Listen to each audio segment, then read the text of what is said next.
A bereavement at Christmas is always sad, and something that affects everybody. Is at Christmas a year ago, the hearts of millions of music fans were broken when George Michael passed away at his home. Now, many people are calling for a statue of George to be put up in his memory, and there's also now a campaign to get the record Last Christmas to number one. It's currently at number 4, and it never did get to number 1 originally. It was pipped to the post by Band Aid. Do They Know It's Christmas, which obviously George sang on. Yeah.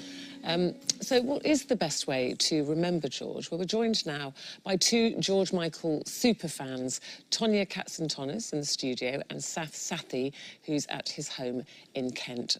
Let's start with you, Tonia.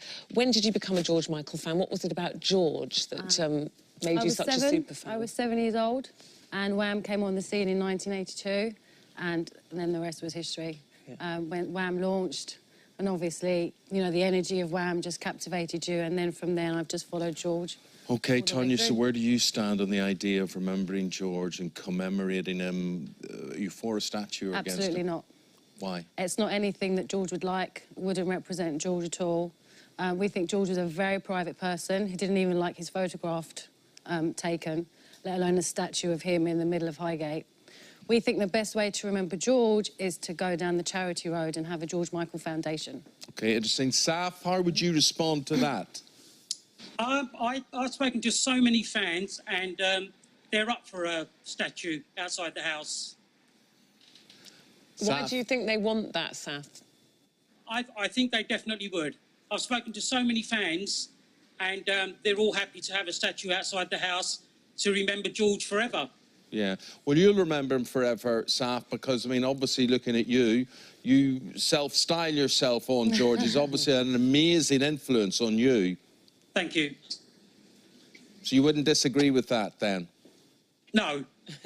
OK. What about somewhere, you're saying you don't think that a statue is appropriate, No, Tonia, but not at all. it would be somewhere surely for fans to go and pay their respects. The fans do need somewhere to go, which is why the garden outside George's home has kind of become the tribute garden to George. But a lot of people are complaining about that. A lot of people are residents complaining, saying, you know, the flowers are dying. We it's not only looking hear, great. well, the pictures that have portrayed, that's actually our tribute garden for the group that I run. The pictures that have been in the press and the media in the last few days aren't recent pictures at all. If you go and see the garden now, we've had it compared to Graceland. You know, residents have walked in and said, wow, this is like, you know, Graceland in London. And they love it. So it just needs a little bit of direction and for someone to manage it, because at the minute it's just fans need somewhere to go. They don't have anywhere to go. And you'd agree with that, Saf. And where do you stand on getting Last Christmas to number 1? Well, been downloading it so many times, streaming it, Deezer. We've got to get it there on Friday. Before Friday. Yep. Now, Saf, what I'd like to do is people sort of, you know, have their own memories over all those years since 1984 with Last Christmas. I'd like to go to Jerry Horner, who's joining us today from her home in Oxfordshire as well. And Jerry, you've heard our superfans talk about George and what should be appropriate in terms of remembering him. What do you think? Well, what I do know is that George loved his fans and he really cares.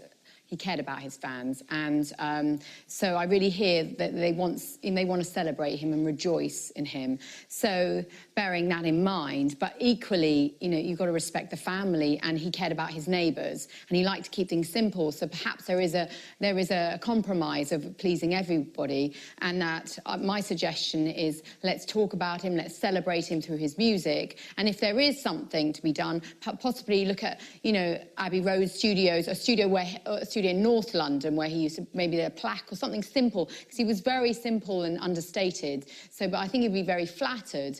But I think we do need to respect their family wishes. What about what Tonia said? Tonia, one of his superfans here, runs a group, maybe a foundation, the George Michael Foundation, to help other young artists. Yeah, there's so many ways to... when somebody dies, I think the way we want to keep their spirit alive, and there's so many ways to do that. And what we're doing now, we're talking about him, we're going to play his music, you know, and remember him. And there's lots of ways to look at doing that, but equally respecting who he was as a person. Absolutely. You know. So I think that there are many options to look at. Yeah, and you would, I'm sure, love to hear and see Last Christmas at number 1.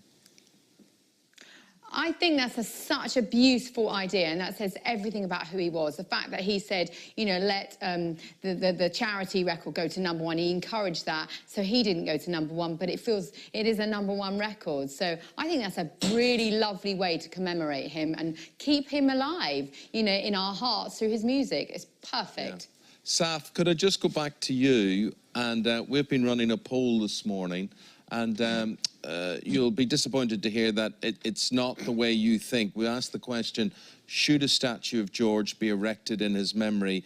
56% of people who've got in touch today, and it's a vote of about 4,000 people or so, say no, that's not what they would wish. How do you think you could win them over? I think once you know, if it was probably something like his iconic faith image, I think so many people would appreciate that, and it would be the ultimate George tribute. Okay. Thank you very much indeed for your thoughts, Saf. Jerry, thanks for your thoughts as well. We'll be back to you having a country Christmas throughout the programme this morning. Thanks, Jerry. Thanks very much indeed. And Tony, thanks at such last-minute notice coming in and being part of this today. Thank you. Right, we're going to talk about migraines. We're going to be talking about